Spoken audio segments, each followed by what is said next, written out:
Oh guys, yan ang ating kakainin. Second plate. May green peas. May karne dito tayo at saka yan, inuluto natin. Yung kaparasong karne. Ito pa lang ay healthy na. Unang subo para sa inyo. Ayan, kasama.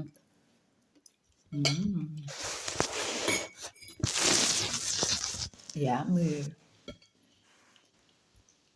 Ariano, langgunisa. Para na rin itong kanin. Pangalawang subo.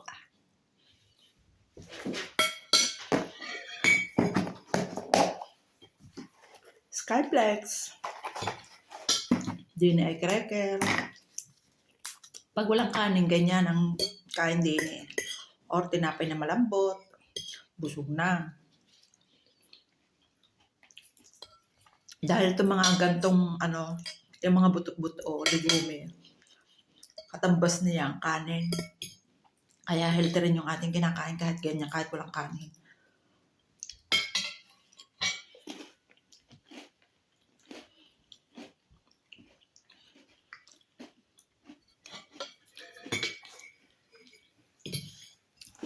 Thank you for watching guys. Bye-bye.